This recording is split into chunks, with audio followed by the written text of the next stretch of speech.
மறுபடியும் சொல்றேன், 2026ல ரெண்டு பேருக்கு நடுவுல தான் போட்டியே. ஒன்னு இன்னொன்னு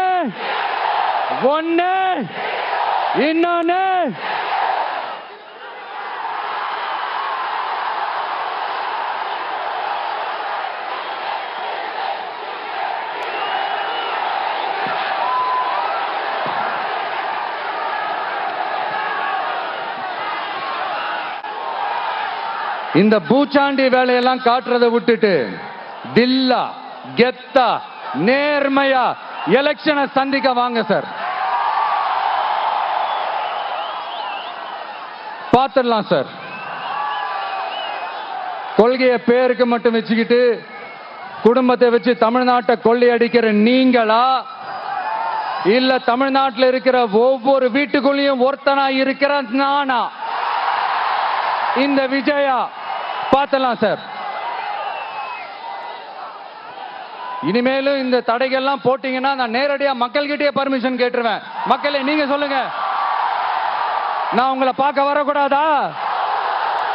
நான் உங்களோட பேசக்கூடாதா? உங்க குறைகளை நான் கேட்க கூடாதா? உங்களுக்காக நான் குரல் கொடுக்க கூடாதா? இப்படி நமக்கு தடையா போடுறாங்களே, இந்த திமுக அரசு மறுபடியும் ஆட்சிக்கு வரணுமா? உங்க நல்லதுக்காக நம்ம உங்க டிவிக்கு ஆட்சி அமையணுமா?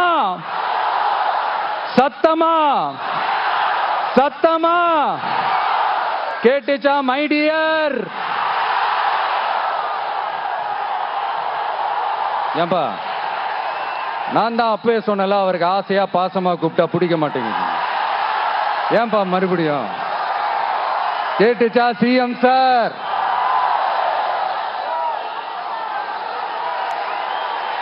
இந்த போர் முழக்கம் உங்களை ஒரு நிமிஷம் கூட தூங்க விடாது, துரத்திக்கிட்டே வரும். கான்பிடண்டா இருங்க, நல்லதே நடக்கும், வெற்றி நிச்சயம். மீண்டும் சந்திக்கும் வரை நன்றி, வணக்கம்.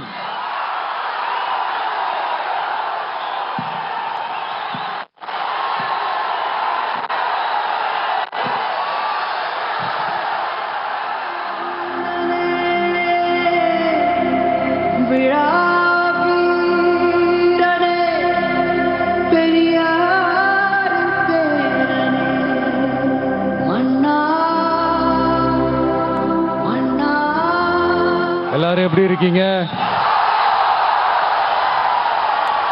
சாப்பிட்டீங்களா?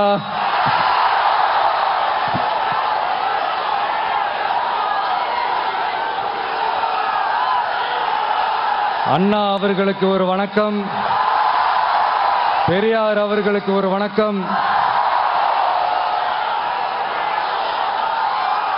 இப்ப நான் எந்த மண்ணில் நின்னுட்டு இருக்கிறேன் தெரியுமா?